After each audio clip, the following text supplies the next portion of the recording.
Hey everybody, we are here to talk full spoilers about Avengers Infinity War. So if you haven't seen the movie yet, bookmark this, come back, check it out when you have, because here we go. Full spoilers. Joshua Yale, what did you think of Avengers Infinity War? I thought it was an incredible ride, and me and my comic book loving heart felt like it was an event comic book come to life. I had such a good time.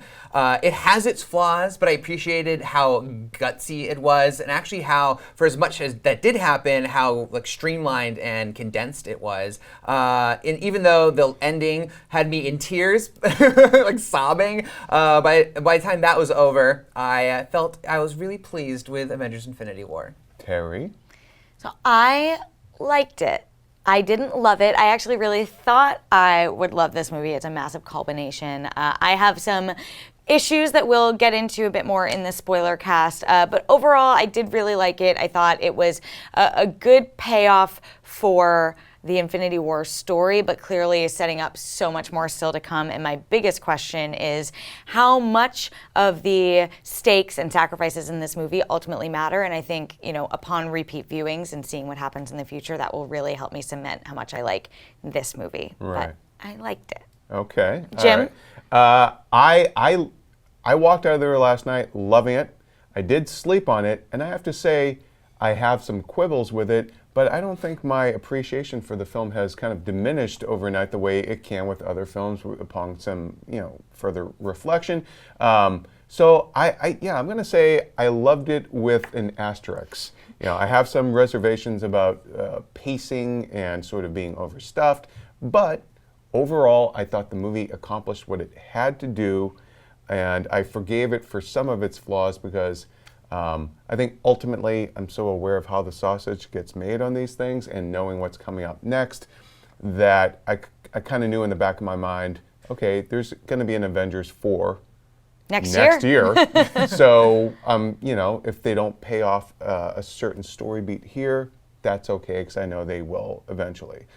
Jim, but that shouldn't be an excuse for a giant plot hole. You bring up a really important thing, is that we all come with tons of expectations based on the trailers and the marketing campaign and the interviews we read and all the news bits and set photos and stuff. So it really colors our perception of what we think we're going to get. And then when we see it, there's that friction of what we get versus what we thought we were going to get. So I think it's really important to know that. We only saw it once.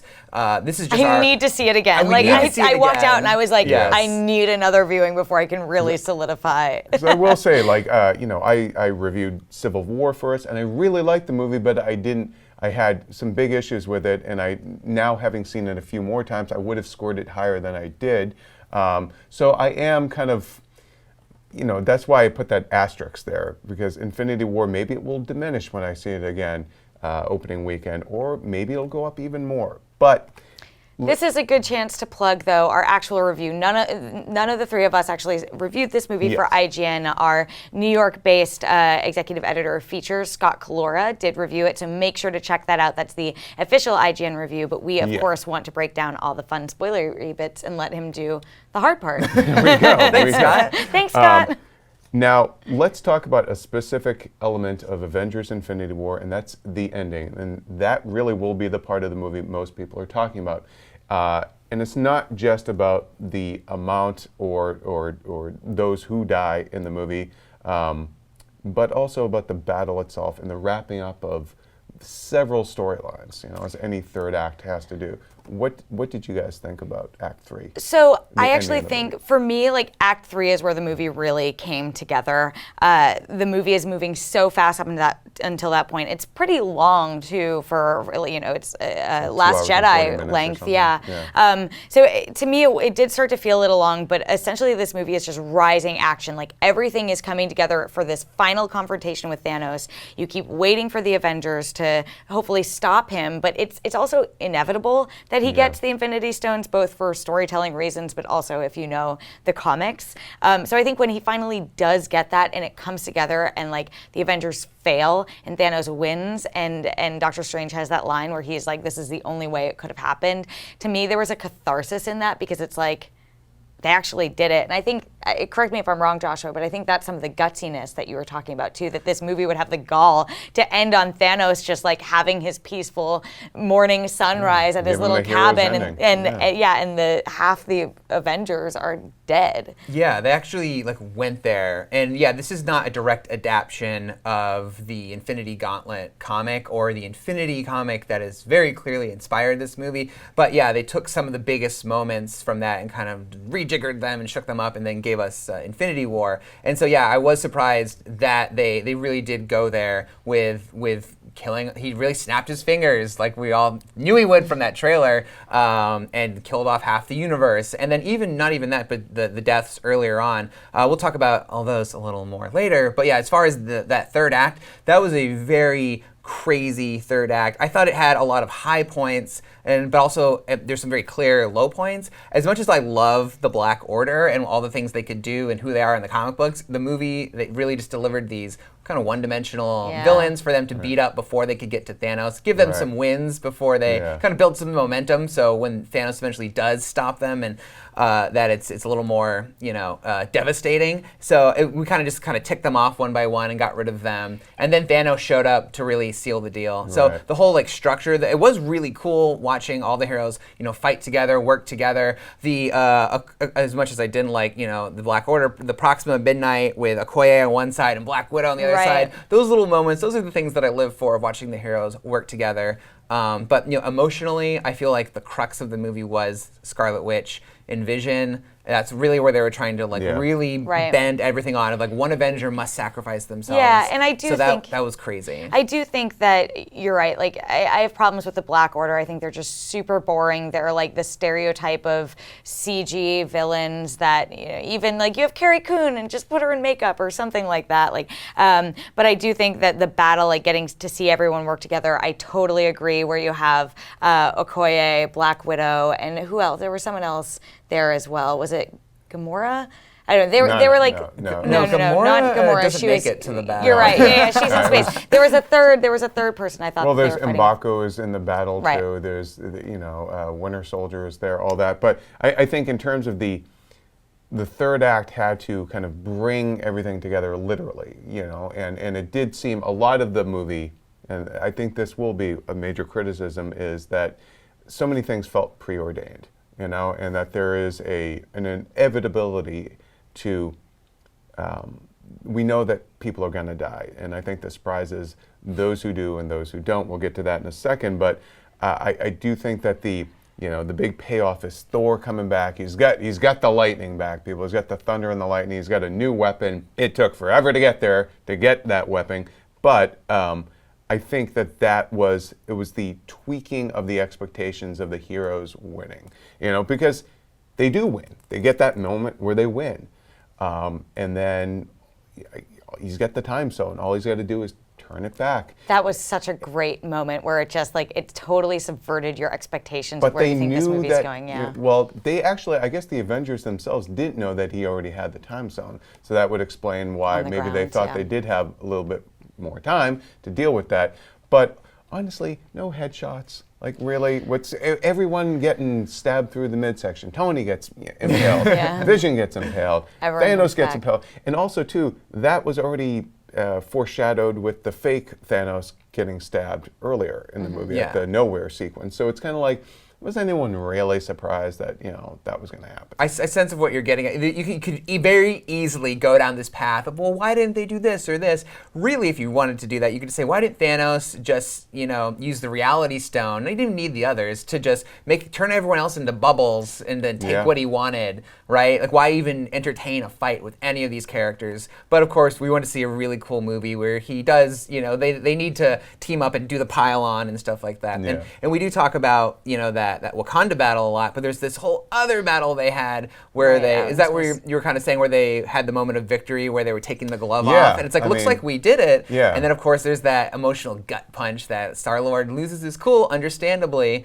I thought they sold that pretty well. But no, actually, I meant Scarlet Witch getting Vision stone out. Well, you know, we have a couple moments like that. And I actually really love how they dealt with the Scarlet Witch of it all because, I mean, Joshua, you wrote a whole piece about how she could be the secret weapon to defeat Thanos, and we see that play out here. Like, she defeats, or she destroys one of the stones. She feasibly could destroy all of them, but then all Thanos has to do is use the Time Stone, and then of course we lose her at the end, and so she's taken out of Avengers 4, whatever, you know, presumably they try to right all that has gone wrong in this movie in what comes next. The Thor moment was my favorite of the fight scene, definitely when he like comes in and you're like, oh my gosh, he's back on Earth. I wanted to hear Led Zeppelin again when he showed up. Just one little homage to that. But I also I did seeing T'Challa and Steve Rogers fighting alongside each other was so cool. The running where they're when they're both ahead, neck and neck, like that got a huge cheer.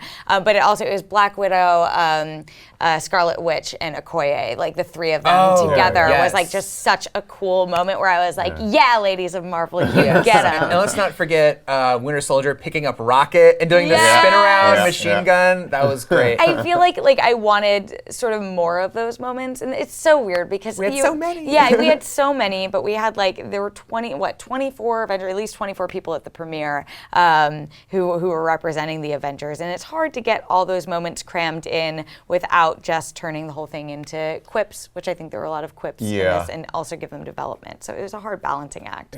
I do think the ending has to do two things. It has to pay off the menace that Thanos is supposed to represent. It has to have an emotional, cathartic element to it, in that you are invested in particular relationships. You're not going to be invested in all of them, so I think that's where the Scarlet Witch and Vision of it all did become this anchor. And then it also has to, establish what might come next. So I think in those three key ways, it did do what it had to do, but not without plot holes and not without sort of taking a little too long to get there. I think my favorite thing about the ending is the actual way it ends. Like, it tears the rug out from under you, and it says, it to actually just end with, Thanos looking out into the sunrise as he'd hoped, and then the credits roll, and there's no post credits right after that or anything like that, at least in the premiere screening that we saw, I want to talk to people who have no idea of anything on which this is based, and talk to my mom or my brother and have them be like, the Avengers are dead, who really just buy this and didn't see it coming. I think those are the people they're sort of marketing more in Infinity War, and less so the people who know the comics, because to us it did feel like an inevitability. Yeah, because this is like the Red Wedding, right? This is like the Empire Strikes Back. Where you're recording your family in the theater. I'm like, holy crap. Yeah, no, I think there was. To me, it ends like a coffee commercial. It's just a man sitting out there looking at a lake with a mountain behind. All he needed was a mug of coffee, and he's got this kind of look in his face. All he needed was a dog to come up next to him and be like, it was like a Sanka commercial. Well, basically, I have a question for you guys, and actually the people who are watching, because I don't know if we're in such a bubble right here, but is that how you expected the movie to end? Was it a surprise that it ended on that note, or did you expect Thanos to get all the stones, to snap his fingers and kill half of humanity, and potentially either, I guess. More like a Sopranos ending, just kind of a cut to black with the snap? Well, no, I mean, did you expect this to be the culmination of this movie, or did you expect it to end a different way? I want to apologize to everyone for all the snapping we're doing. I hope it's not breaking your earphones. Yeah. But I feel like, especially with that trailer with Gamora spelling it out, everyone figured it was going to end with the snap, that they went, that extra step and actually showed the disappearing of heroes. I did expect that to be how it ended, although the final image we do see of Thanos looking content that he completed his mission, that's actually from the end of the Infinity Gauntlet comic. But we know this is only halfway between the story, so it's weird that they took that moment from the end of the comic book and put it in the middle of what's this two-part movie story. So I'm very intrigued. But listening to Kevin Feige talking about how they come up with these movies and the stories, it says that they take very specific images and sometimes lines of dialogue from the movies, or from the comics, and they say, how do we adapt this to the screen? We want to reach this moment. So I feel like they wanted to reach that very special moment of Thanos, looking content with what he had done to the universe, and I thought they succeeded in that because ultimately this was a Thanos movie, and it was a great movie for Thanos, not the Avengers. Right. Yeah. We're going to talk more about Thanos as a villain and sort of as a character in general in a bit, but you can't talk about the ending of Avengers Infinity War without talking about death. Yeah, this is going to get grim, people. This is like, all right, let's just dive right into this. Half the Avengers are dead. Oddly enough, all the Phase 1 Avengers, the ones that we were braced to, they're all going to die, none of them die. So all the Phase 2 people and later. So what did you guys... Except Okoye. Except Okoye. But yeah, there's several things here. Did you like how they handled the deaths of these characters?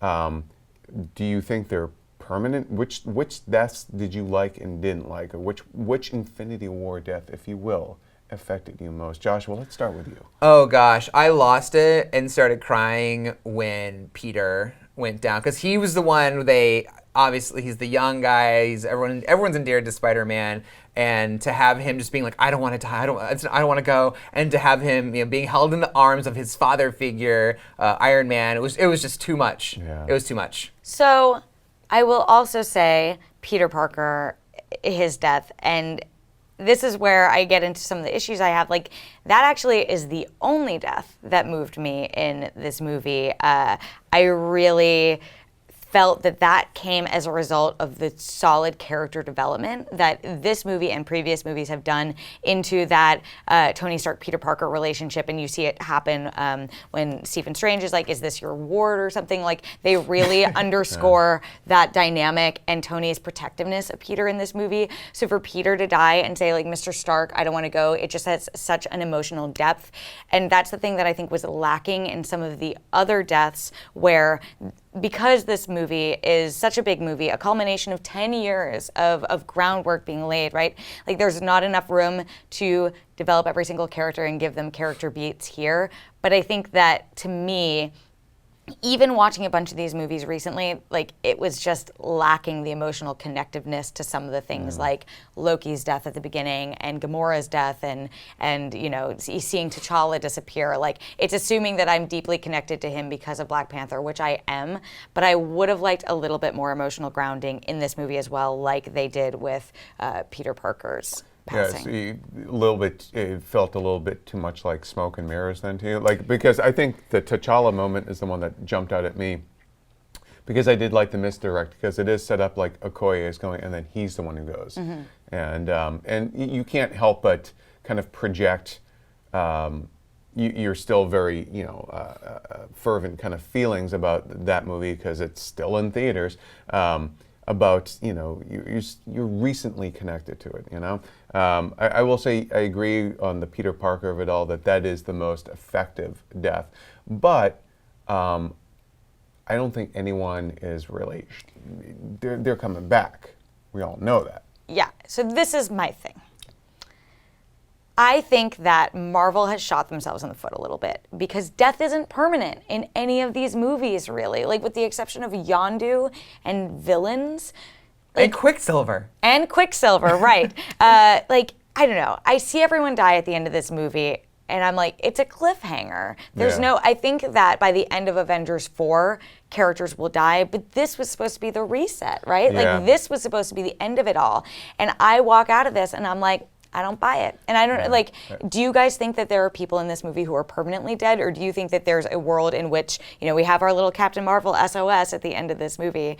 Do you think that we could potentially come out of this, should every contract negotiation go through and everyone wants to come back for Phase 4, do you think they could bring everyone back? I don't know. I think two things. I think there's two ways you can look at that, is that, one, everybody who turned to ash, their death is up in the air.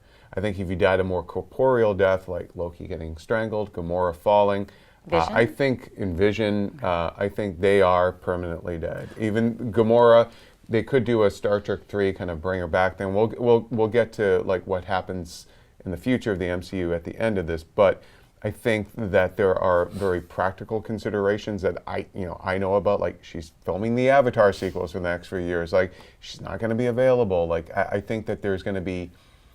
I think if you saw them physically, get hurt, and their body is broken, I think they might be dead. Everyone else kind of turned to ash, and that to me suggests a magical thing that can be undone. That's a lot. So yeah, we have like the end deaths of the Thanos Infinity Gauntlet deaths that we're talking about, but then there's other deaths that happen earlier that I think are a different ball game. But as far as the Thanos deaths go, or the Infinity Gauntlet deaths specifically, I should say, yeah, I feel like those are up in the air. I think it's safe to assume that they didn't kill the Black Panther, the character that just made $1 billion. That's a moment where you're like, nah. But, I mean, they didn't know the movie was going to go on to make $1 billion, or maybe they predicted it, but they didn't know the cultural impact it was going to have when they made Infinity War, because they shot that last year before the movie even came out. But yeah, so anyways, yeah, we know these characters have a future in Marvel, and that the next movie is probably going to involve some way to try and reverse it, even though the Infinity Gauntlet seemed to have broke and they have to figure something else out. But actually, my theory is that it's actually their souls that were taken away, and that they're like locked in the soul gem and the soul stone. And I feel like the movie will see somehow the heroes who all died will have to like break through the realm of the dead and come back to the land of the living to join the living Avengers and take out Thanos once and for all. But that's a theory. But as far as the other deaths go, yeah, I feel like that's a good rule. It's like if there's a corporeal death, if there's a body, then they're probably dead. And I love what they did with Loki of Thanos when he kills him. Like, first of all, that looked like a painful death, and it looked like for real. There were no illusions. He snapped his neck right at the beginning. I was like, this ain't a movie for kids. Yes, that was a great start for Thanos, by the way. But that he said no more resurrections, knowing that we know Loki's kind of known for that. Thor acknowledges that later, but then at the end he's kind of like, I do think he's gone, and I do think that is a good way for Loki to go, and I do think he's Idris. Yeah, and then Idris Elba as well. Yeah. But the funny thing when we start talking about as Guardians is that in the comics they're like much more godly beings who are prone to resurrection, and does death really even mean anything? Odin, is he the only one that can kind of disappear because he's the All-Father? Disappear. Yeah, When he died, dies he in went. Ragnarok. He turned. That's a good mist point. Or whatever, I do think he's kind of a leveled up as Guardian. Yeah. But yeah, the others, Heimdall didn't Yeah, I evaporate mean, we into did see mystic the Warriors dust. 3. Yeah, they didn't. Yeah, they didn't. Yeah. None of the others that Hela killed did. I mean, that, but as Guardians too, they're the demigods, and then they're kind of just the regular beings. But too. they're all drinking in Valhalla anyways. They're having a good time, having some mead. The interesting thing that you'd brought up was that the biggest expectations that were subverted in this movie are that Cap and Tony lived. Yep. And your Black core, Widow, your core Avengers. Everyone from the entire lineup of Avengers 1, and we'll throw Hawkeye in there. He's not in the movie. Surprise! That's the best twist of all. He could be alive. That whole Phase 1, it's coming to an end. Really? Not yet. So I'm curious, just from somebody who kind of covers marketing of movies, like, all right, man, you did the whole hard sell of this is the end on this movie. No, really, next year, this is the end. Like, you can't, and this is a bigger problem I think they're going to have with that film, is that you can't keep cheating death, especially with Captain America. We went into Civil War thinking it's going to happen. Didn't happen. Coming to this thinking it's going to happen. Go to Thor Ragnarok.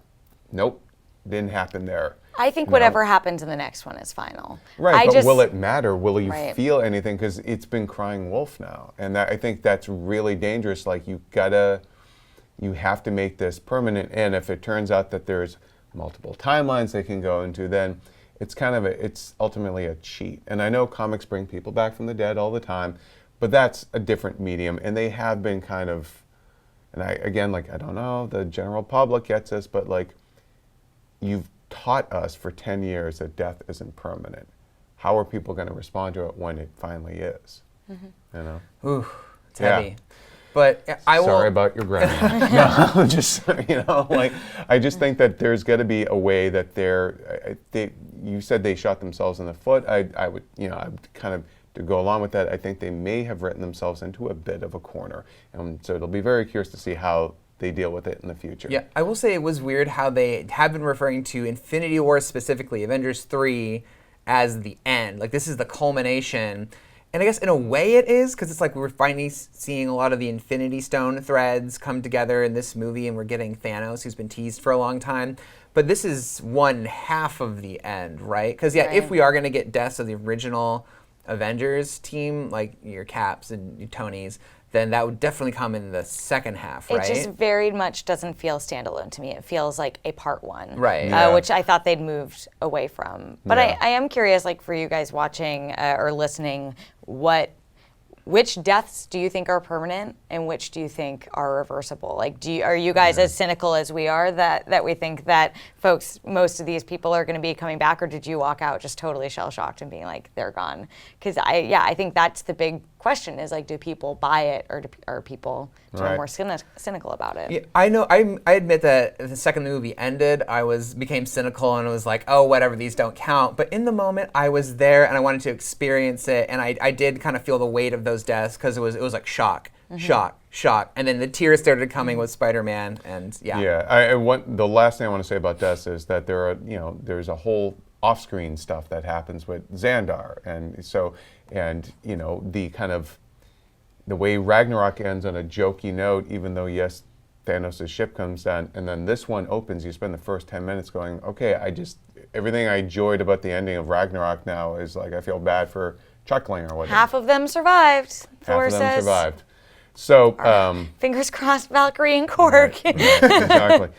Again, to echo Terry here, let us know which ones landed for you, which deaths mattered the most to you, affected you most.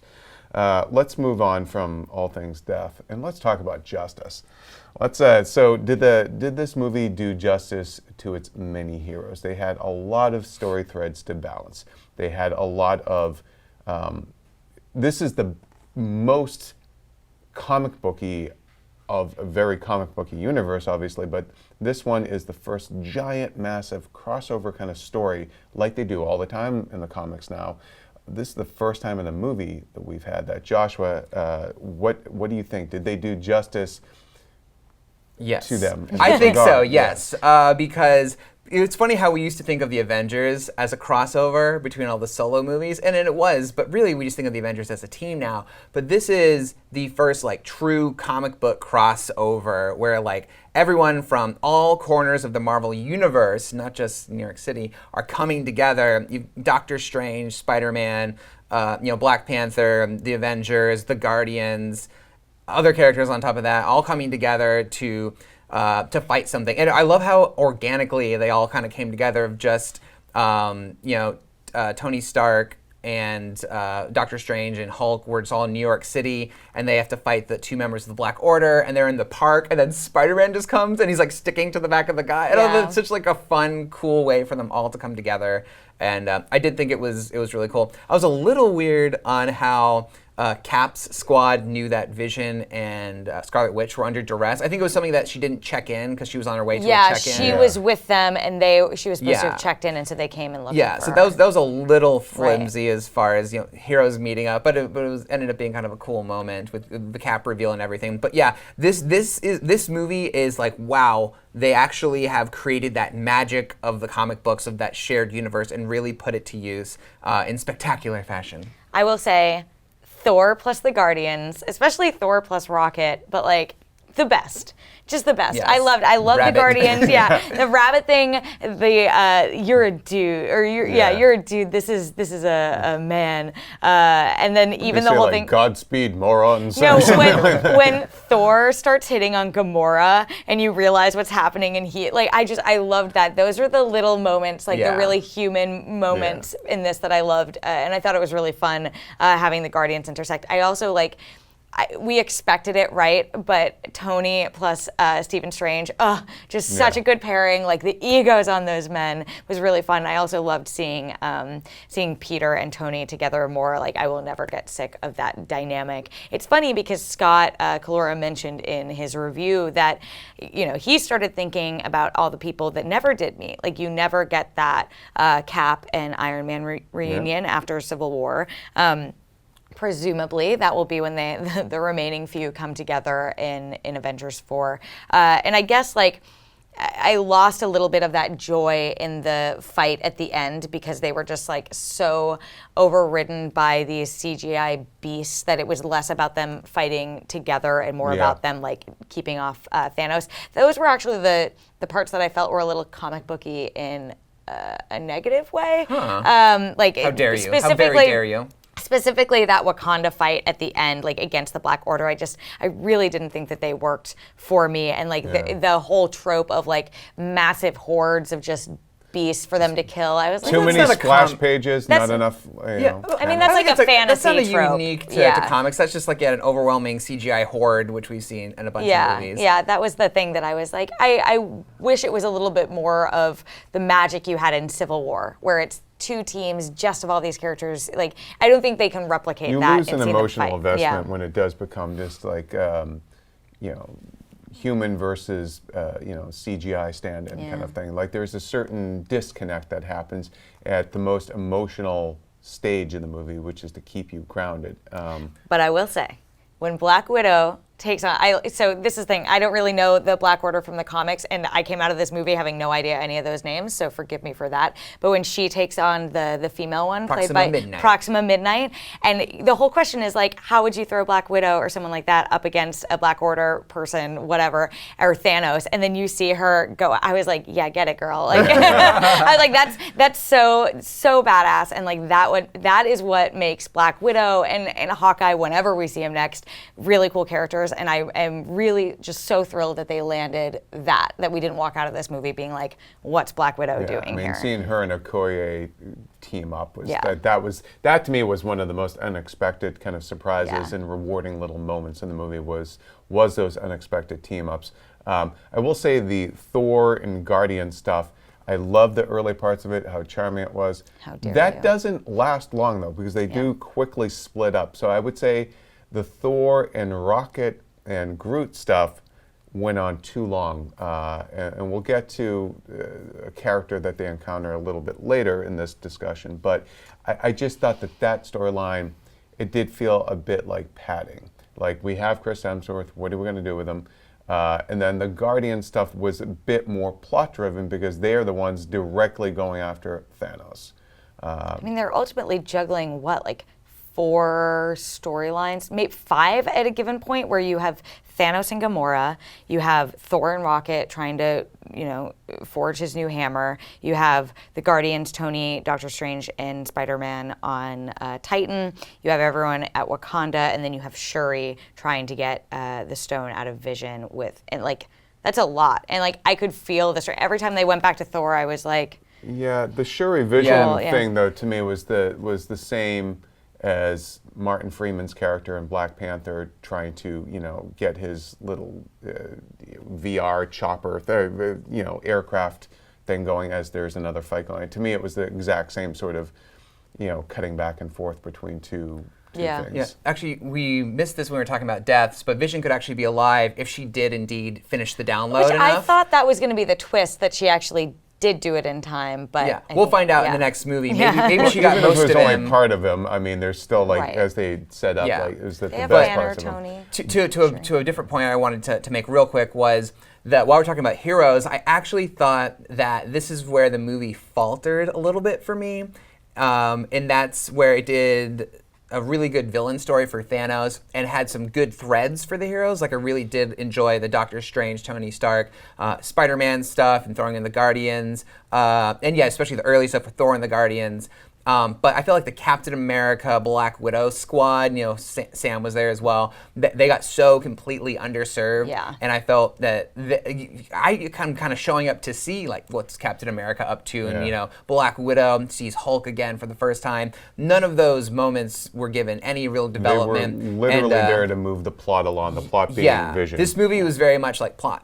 And I know a lot of people are going to hear what I just said and then go to the comments and say, but we had 10 years of development. Isn't that enough? Can't we like just carry that with us into this movie? And yes, you can. But I think, like you were saying earlier, Terry, that I do want to see in this movie just kind of remind me and like have them just sit and talk and say like, oh my gosh, like, what is this sized threat mean to us? This isn't like threatening a city. This isn't threatening the world. This is threatening the universe. And this Thanos is coming. Like he's almost on our doorstep. I want to hear them talk about that just for one scene. Really? I mean, they did kind of in the New York and the Sanctum Sanctorum. Yeah, but like with Cap and everyone, Yeah. you get that moment where like they see Rhodey again, and it's such a wonderful moment where you're like, "Yay, you guys are together!" Like I was just really filled with joy at that scene. Like you guys are reunited. I know Tony isn't here, but I don't know. I felt like that is something that the Russos, like, again, this is a gargantuan task. This is, monumental. Nothing has been done like this in cinema before, but I think the Russos did a really great job of balancing that in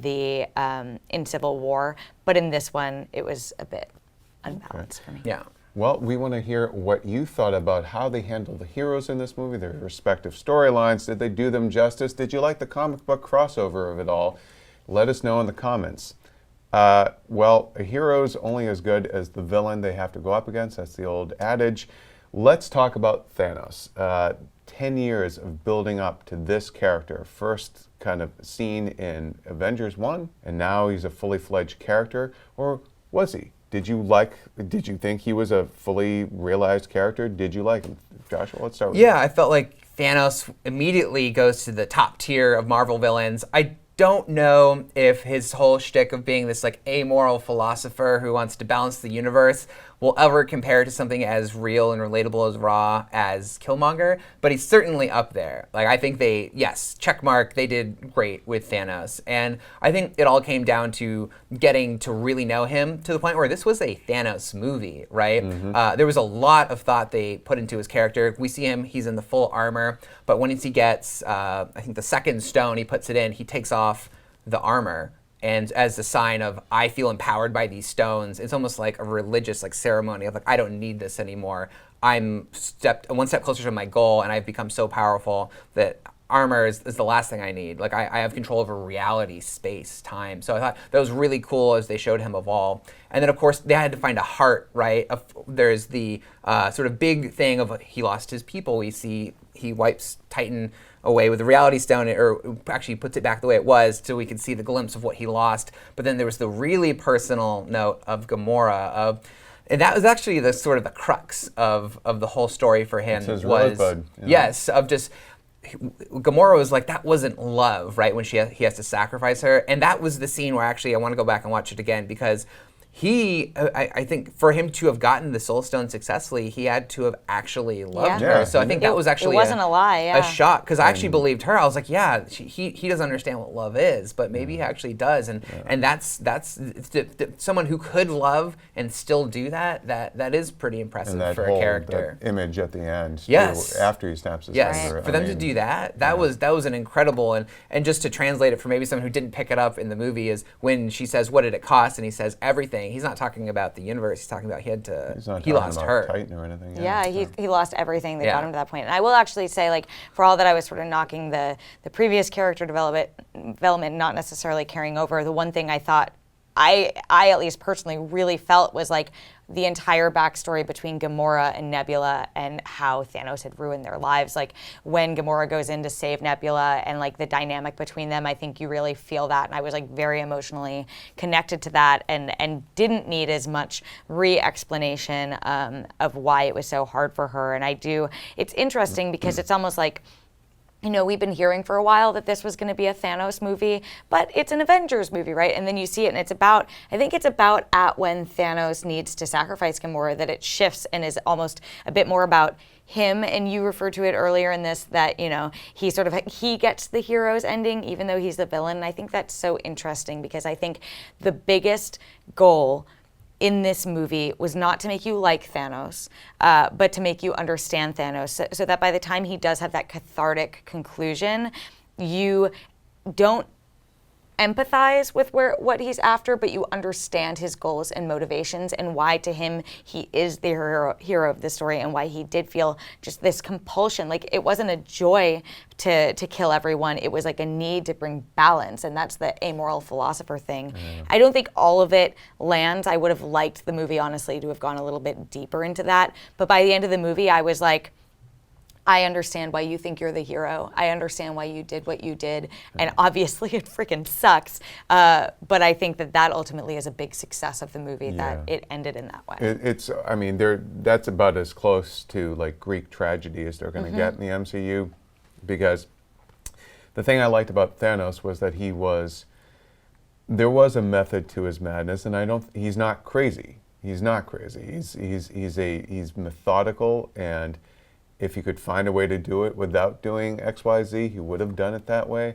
I think a couple of the issues I had with the character were more about like whenever he went into battle or who was helping him. He has his flunkies, the children of Thanos. I know good help is tough to find. They've established that in the past movies. Fine, I'll do it myself, and he goes and gets the gauntlet. But they don't bring out the demon horde of goblins. What are they again? The Outriders. The Outriders, right? Until they come to Wakanda. Otherwise, it's just him. He's got to do it himself. Like, seriously, there's no flunkies for you to send anywhere, to nowhere, to even coming to Earth. It's like he literally just rolls in like, I'm here. You know? I would It's just the Black Order. assume he used the Black Order in nowhere. He just left a trap for Gamora because he knew that she would come to try and get it. Like, he has been sending. In this movie, I think they did a good enough job of establishing that he was sending the Black Order to get the remaining stones, and they helped him obviously get the first one as well.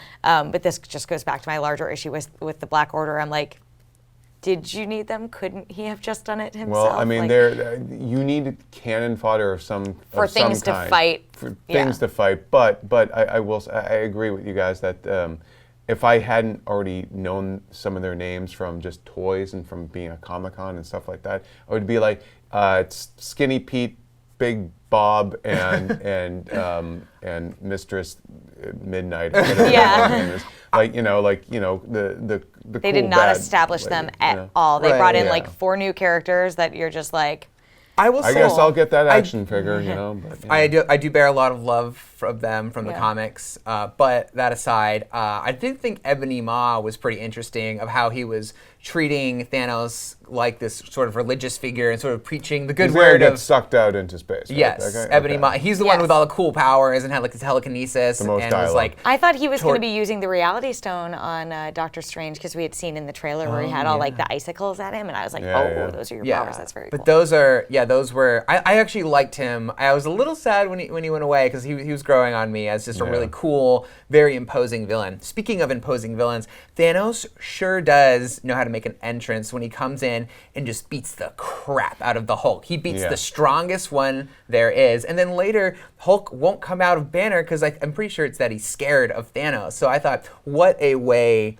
to really set the tone for this villain of he just immediately in the first 10 minutes takes out the Hulk. You can't And see him. kills Loki. Yeah, and kills Loki. You can't see him that's in this shot, but our producer Tom Jorgensen was just cackling in laughter when Thanos and the Hulk were fighting, and like the Hulk just started taking a beating, and actually pointed out like it's a very similar to the Loki Hulk fight in Avengers as well, which is sort of a cool callback. Except obviously the roles are inverted. Yeah, now the Hulk is getting smashed into the floor. Yeah. It's like, oof. I will say, Thanos, obviously, we saw a lot of him in this movie, a lot of his background.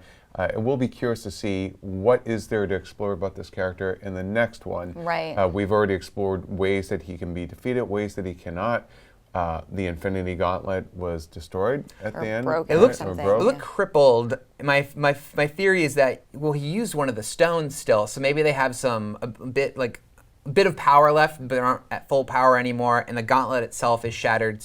I think Maybe he can't channel it because that was supposed to be how he could like channel all. Right. the So I stones think what together. they did, it was important to kill the heroes, then take away the device that could undo it with another snap of the fingers. So the heroes have to find a different way to bring everybody back if they are indeed going to do that. They probably are.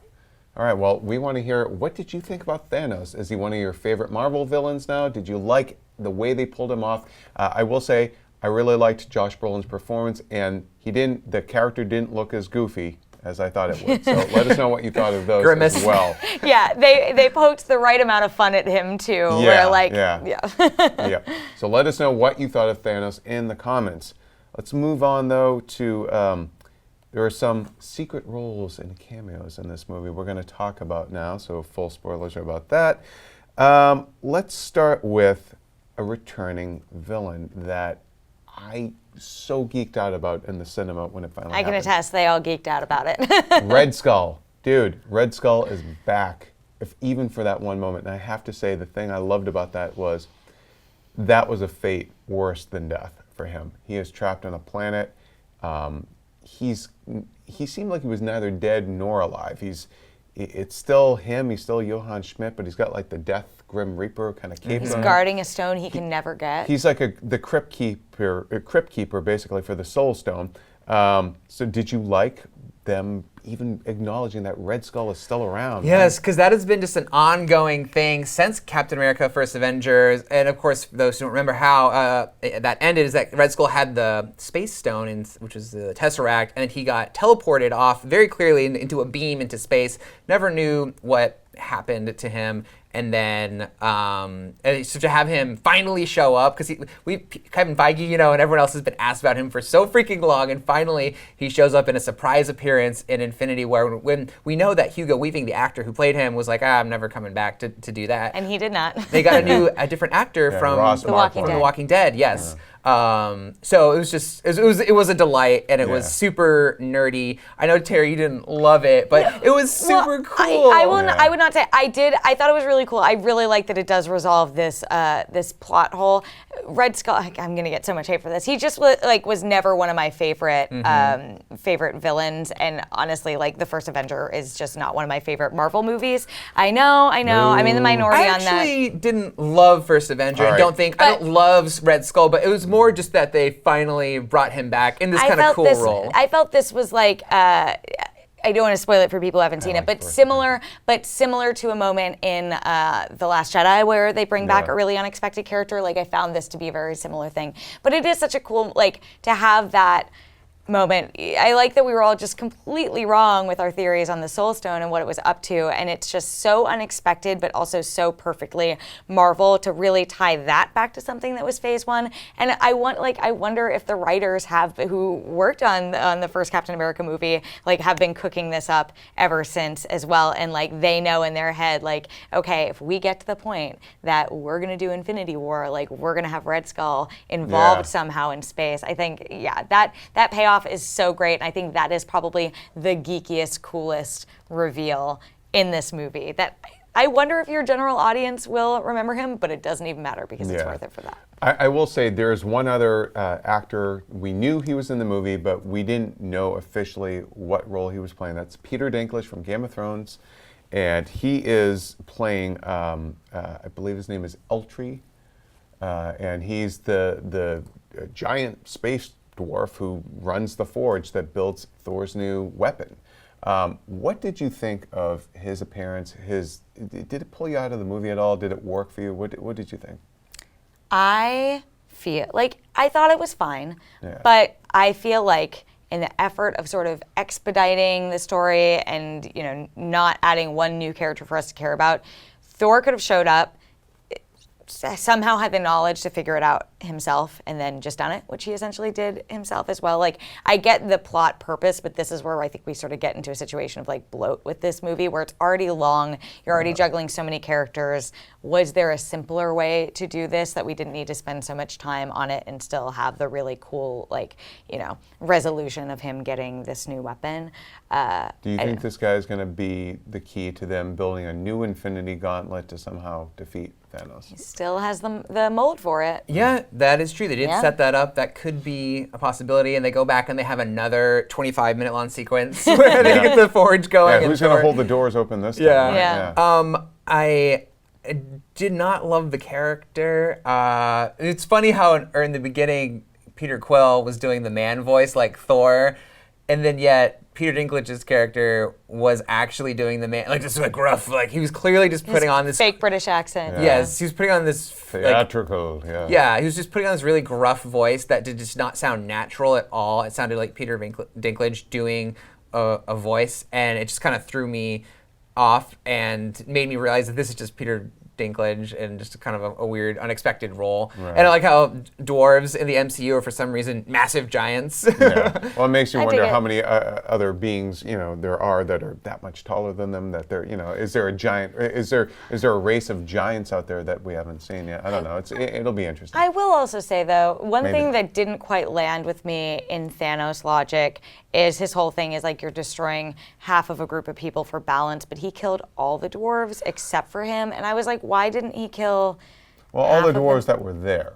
Well, you're right. That's not Right, That's I the guess old bad that's guy true. thing. If you leave I one guess behind that's to tell true. the story Yeah, kind but of and thing, then also yeah. I guess he took away his hands because the whole idea was like you aren't going to be making anything like this won't make anything. Yet he else. That still makes kind of sense. did it. Yeah. Yeah, with although his he misplaced the He stick. didn't expect he'd have a Thor. Or Groot. Actually, Groot's the one that kind of saved the day there. Yeah, with his arm handle. Yeah. Yeah. Does the arm handle disappear too? Because Groot disappeared. Oh, probably not. I don't know. R.I.P. Bummer. Man, this movie is depressing. So, all right. So that's Peter Dinklage. That's Red Skull. Now, there's two more cameos actually that pop up at the very end. Let's talk briefly, and then we're going to lead into a larger discussion. We have Nick Fury and Maria Hill come back at the very, very end of the movie.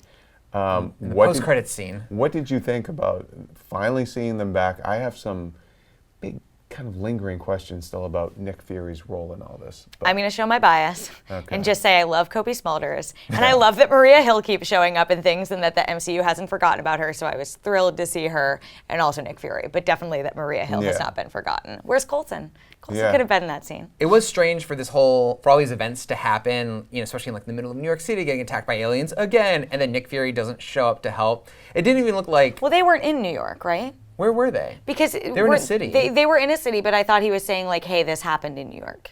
Oh. But either way, like they clearly weren't in like a they were rush in to America, get I anywhere. think. Yeah. It looked like an American. It looked like thing. they were just All right, They driving- were filming in Atlanta. We all know that. But like, It looked like they were just like driving down the road. Like I felt like they should have been in a hurry to get somewhere or in a bunker somewhere trying to like Right. launch a defense. What But are they doing? I'm being picky, but it was of course cool to see them because Nick Fury started it all, and she was right there alongside him, of course. So it was great to see them again. But of course they get their number called. But also, I think it's important to have those two because calling the number. it's a clear tie. That whole post-credits tag is a teaser for Captain Marvel, which we know is coming out in 2019, beginning of 2019, before Avengers 4 comes out in May. So, and we know that Nick Fury will be a big part of it because this is taking place in the 90s as well. So, I think that was why they needed to have him in there. But I think your big concern is like, what's he been up to? Okay, yeah, so this guy was, we'll get to the Captain Marvel stuff in a second here, but he went on the run.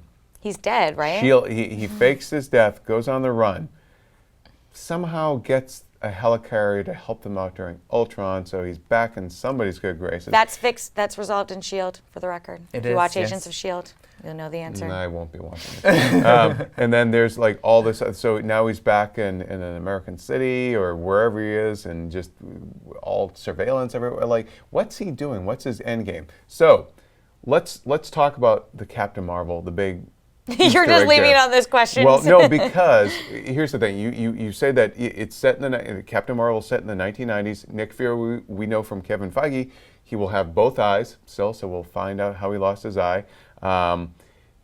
He's been carrying around this pager or beeper from the last 25 years that can call the space cavalry.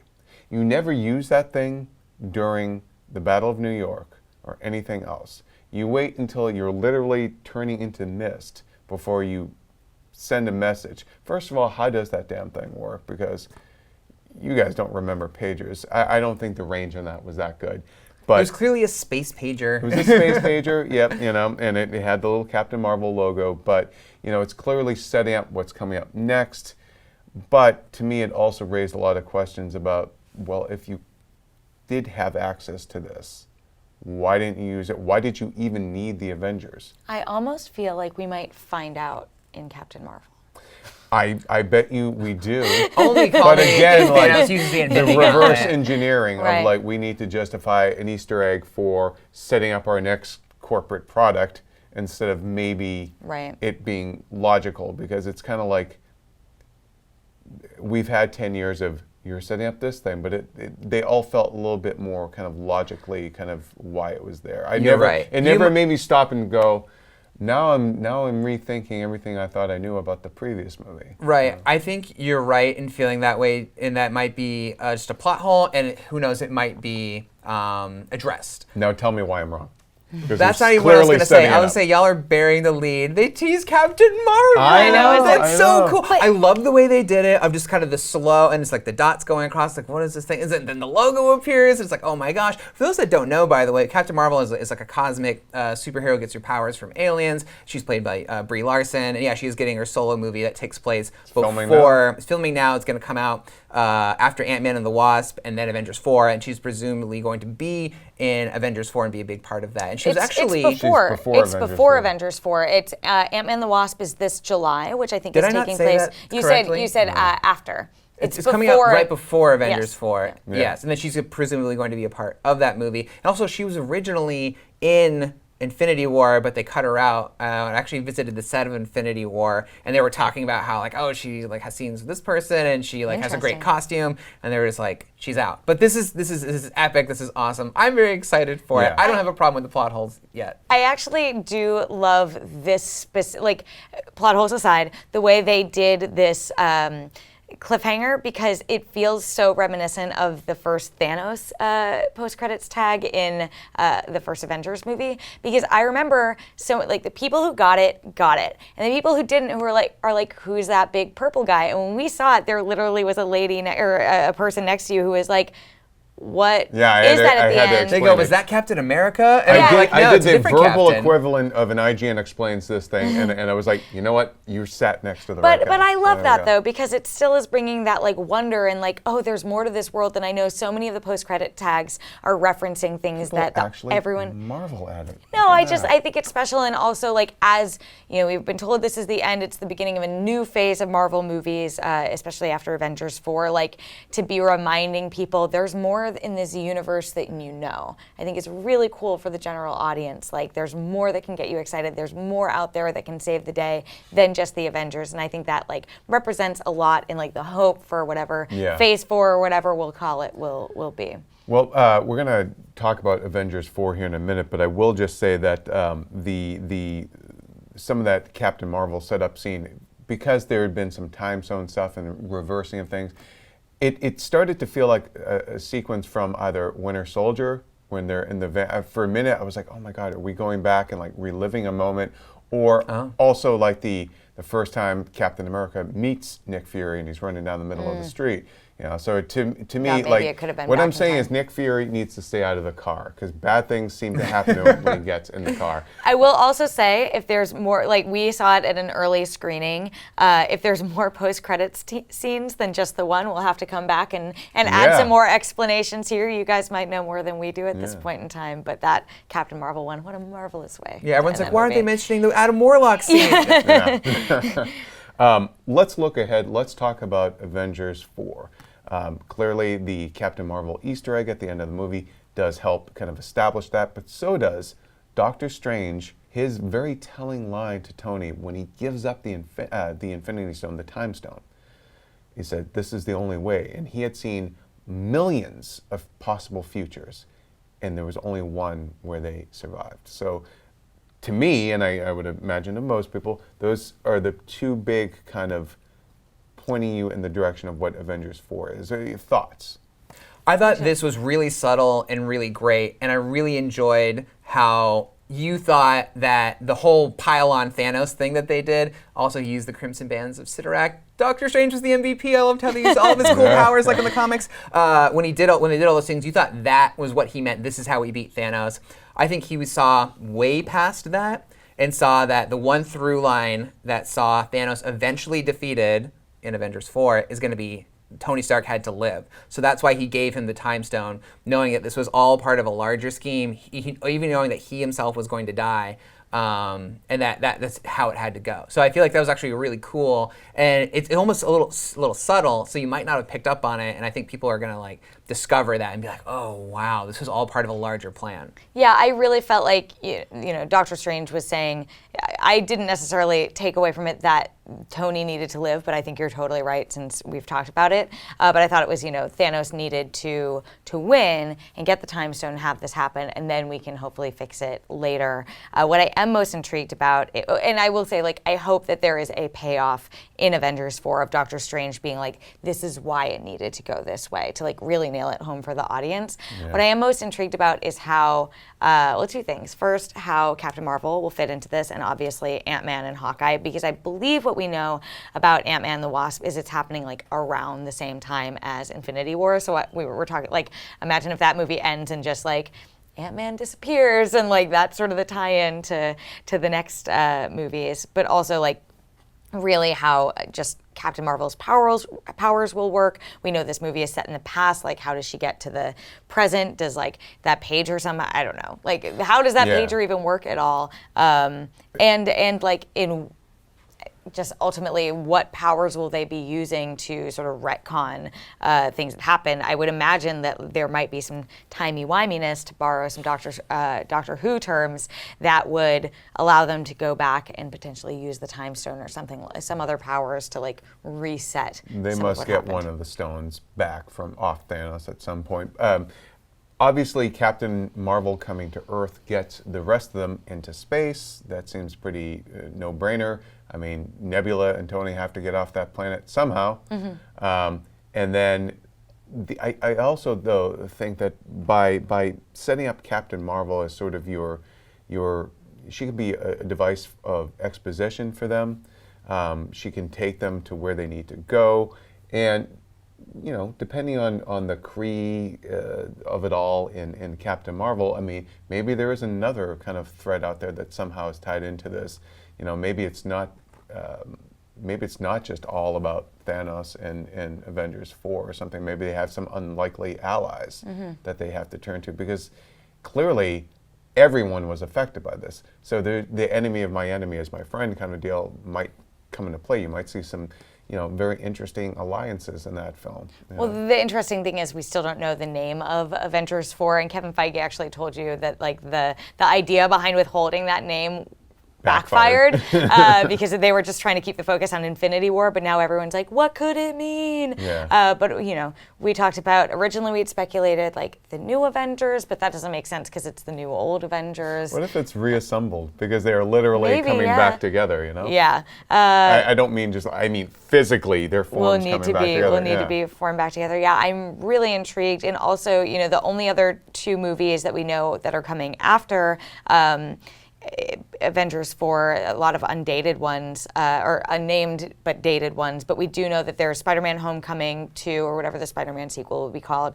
so I guess Spider-Man's coming back, but also Guardians 3, I guess the Guardians are coming back, or it's just about Rocket, which would be fine, but I wonder almost if, like, say Gamora is permanently dead or something, or we're speculating that vision Thanos has at the end, could baby Gamora be taking the place of like Lady Death or something from the comics? Like, do the Guardians potentially need to go off and save her in some other It could be like a Star Trek 3 whatever. kind of thing where they have to go and search for Spock, bring him back or something like that. I also another... I will say, I'm just happy that the future is unknown, that Marvel has withheld so much so that we really can't speculate too much about what could come next. To get really nitty gritty and nerdy on this, though, the we haven't been already. Ant-Man and the Wasp will, we know that they're going to end up in the quantum realm because Michelle Pfeiffer is playing Janet Van Dyne, so they're going to go to this. So they're going to another dimension that we've already established, and we've seen Doctor Strange do other dimensions, and now time and reality can be warped. So I do think that Doctor Strange bringing up the timeline thing now opens the door to what timeline is our story actually going to end up in? And is it a divergent one? Yeah. My concern with that is that they're going to kind of do what they did with the rebooted Star Trek movies. And that gets a little hairy, I think. And I don't know if they quite want to go there. I wish they would just make a choice and stick with it, but we'll see. So you guys are convinced there's some time travel in the future? I think time Timey-wiminess. Time shenanigans. Timey-wiminess. Yeah. Timey-wimeyness. I have a more profane term for it, but I won't say it. Do we think the heart-shaped herb, we know that, it was burned, Killmonger seemed to burn them all. However, Thanos' vision when he sees little baby Gamora and has his rosebud moment of realizing everything is lost. Could there still be some way, because the vibranium that's leaking into Wakanda soil causes the heart-shaped herb, could there be some way to get that to communicate with T'Challa? Can Shuri do it?